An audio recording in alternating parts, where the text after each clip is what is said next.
Friends, welcome back to my channel. চলে আসলাম আজকের একটা নতুন ভিডিও নিয়ে। কাছে দূরে, দেশ বা দেশের বাইরে থেকে তোমরা যারা আমার এই ভিডিওটা দেখছো, তোমাদের সবাইকে আমার অন্তর থেকে অনেক ভালোবাসা। আশা করছি তোমরা খুব ভালো আছো এবং সুস্থ আছো। এর আগের ভিডিওতে আমি তোমাদের সাথে শেয়ার করেছিলাম দশরথ ভবন। তোমরা যদি দেখতে চাও তো দেখে নিতে পারো, আশা করছি ভালো লাগবে। আর আজকে তোমাদের সাথে আমি শেয়ার করব কনক ভবন। আসলে আমরা যখন কোথাও ঘুরতে যাই সেখানকার যদি ইতিহাস জেনে নিই তবে তো দারুণ ব্যাপার, তাই না? ঘোরার আনন্দটাই যেন আলাদা হয়ে যায়। আর সেটা যদি কোনো রাজভবন হয় তাহলে তো আর কোনো কথাই নেই। তো চলো এই কনক ভবনের ইতিহাস আমি তোমাদেরকে জানাই। আশা করছি তোমাদের খুব ভালো লাগবে শুনতে। কনক অর্থাৎ সোনা, আর ভবন অর্থাৎ প্রাসাদ। তার মানে এই প্রাসাদের নাম হলো সোনার প্রাসাদ।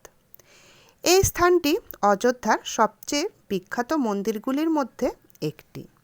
শ্রীরামের সৎমা কইকেয়ী তার স্ত্রী সীতাকে বিবাহের জন্য উপহার হিসাবে এইটি দিয়েছিলেন। এই ভবনটি রাম সীতার খুবই প্রিয় ভবনের মধ্যে একটি ছিল, তাই এটি তাদের ব্যক্তিগত প্রাসাদ ছিল। তারা অনেকটা সময় এই প্রাসাদে কাটিয়েছিলেন। এই প্রাসাদের স্থাপত্য ও নকশা রাজস্থান ও বুন্দেলখণ্ডের প্রাসাদের সাথে সাদৃশ্য। মূল কনক ভবন ক্ষতিগ্রস্ত হবার পর দাপর যুগে কৃষ্ণ নিজেই এটি পুনর্নির্মাণ করেছিলেন। মধ্যযুগে বিক্রমাদিত্য এটি সংস্কার করেছিলেন। পরে রানী বৃষভানু কুনওয়ারি এটি সংস্কার করেছিলেন। এই প্রাসাদে বা মন্দিরে প্রধান মূর্তিগুলি হল রাম সীতার। এখানে মোট 3 জোড়া মূর্তি আছে, আর 3 জোড়া মূর্তি রাম সীতার। সবচেয়ে বড় যে মূর্তি জোড়া সেটি স্থাপন করেছিলেন রানী বৃষভানু কুনওয়ারি। এরপর এই মূর্তি জোড়া ডান দিকে যে মূর্তি জোড়া রয়েছে সেটি স্থাপন করেন রাজা বিক্রমাদিত্য। এবার বাকি থাকলো এক জোড়া মূর্তির। সেটা কার বা কে স্থাপন করেছেন শুনলে তোমরা অবাক হয়ে যাবে। তো চলো সেটাই তোমাদেরকে জানাই। সবচেয়ে ছোট মূর্তি জোড়াটি শ্রীকৃষ্ণ এই স্থানে রামের উপাসনাকারী এক মহিলা ভক্তকে উপহার দিয়েছিলেন বলে জানা যায়। শ্রীকৃষ্ণ মহিলাকে নির্দেশ দিয়েছিলেন তার মৃত্যুর পর যেন এই মূর্তি জোড়াটি এই স্থানে সমাহিত করা হয়, এবং বলেন পরবর্তীকালে এই স্থানটি পবিত্র স্থান হিসাবে চিহ্নিত হবে এবং এক মহান রাজা এই মন্দিরের স্থাপন করবেন। পরবর্তীকালে রাজা বিক্রমাদিত্য এই মন্দিরের ভিত্তি স্থাপন করা এবং খনন করার সময় এই প্রাচীন মূর্তিটি খুঁজে পান। বর্তমান মন্দির নির্মাণের সময় 3 জোড়া মূর্তি গর্ভগৃহে সংরক্ষিত ছিল, তবে এখন 3 জোড়া মূর্তি দেখা যায়। তোমাদেরকে আমি এই কনক ভবন ঘুরিয়ে দেখালাম এবং এখানকার ইতিহাস বললাম। কেমন লাগলো অবশ্যই কিন্তু তোমরা কমেন্ট করে জানাবে। তোমরা ভাবো এই রকম রাজভবন আর সেখানে যদি আমরা ইতিহাস জেনে যেতে পারি তবে ঘোরাটা আরও কত রোমাঞ্চকর হবে। আমি তো তাই করি, কোনো রাজভবন যাই বা কোথাও যাই আমি কিন্তু আগে ভালো করে ইতিহাসটা জেনে তারপর যাই। এতে কি হয়, ঘোরার মজাটাই আলাদা হয়। আর এই দেখো এখানে কিন্তু সামনে যে তোমরা হলুদ পর্দা দেখতে পাচ্ছ সেটা কিন্তু ওই যে বললাম 3 জোড়া মূর্তি ওইখানেই আছে।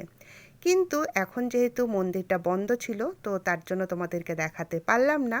তোমরা যারা ভাবছো যে অযোধ্যা আসবে বা এখনও অযোধ্যা আসোনি তারা কিন্তু খুব ভালো করে এই মন্দিরটা ঘুরে নেবে। এই মন্দিরটা না, সব মন্দিরই ভালো করে ঘুরবে।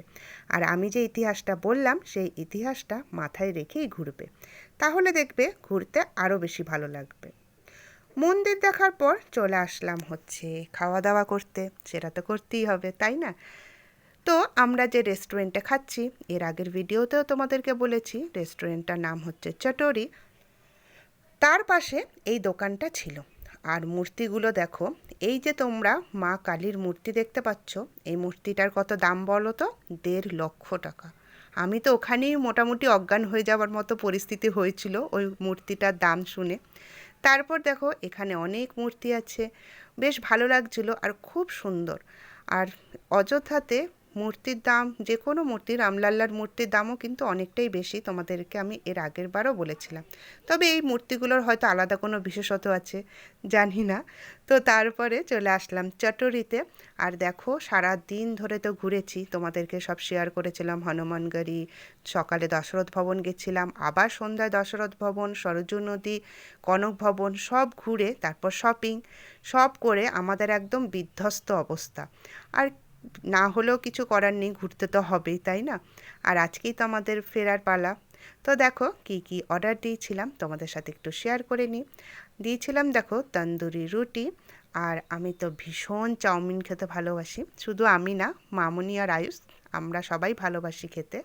তো এই যে এখানে পনির চাউমিন দিয়েছিলাম, পনিরগুলো দারুণ ছিল, খুবই সফট, আর এখানকার খাবার তো ভীষণ ভীষণ ভীষণ টেস্টি।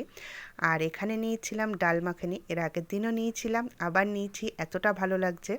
আর তোমাদেরকে তো বলেইছি যে তোমরা যদি অযোধ্যা আসো প্লিজ তোমরা চটুরি রেস্টুরেন্টে খেও।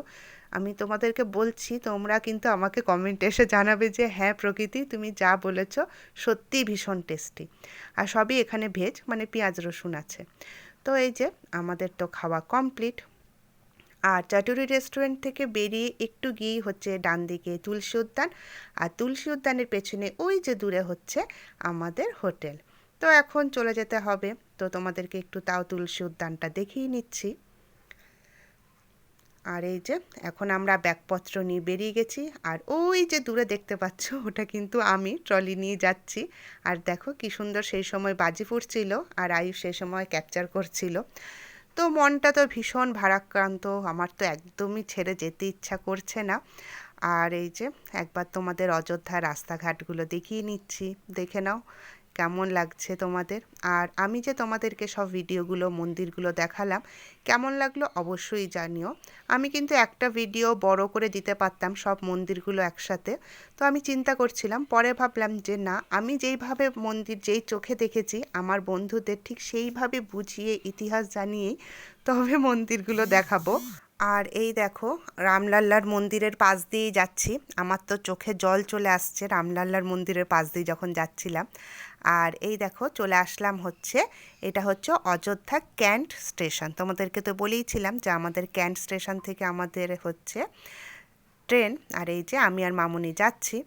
স্টেশন থেকে যেহেতু আমাদের হোটেলটা অনেকটাই দূরে ছিল, তো তার জন্য আমরা অনেক তাড়াতাড়ি বেরিয়েছিলাম, মোটামুটি প্রায় 9টার সময় আমরা বেরিয়ে গেছিলাম হোটেল থেকে। আর পৌঁছাতে তো মোটামুটি প্রায় সব মিলিয়ে ওই 1.25 ঘন্টার কাছাকাছি লেগেছে, 1.25 ঘন্টা না, আমি কাছাকাছি বললাম, ওই 1.25 ঘন্টার মতোই।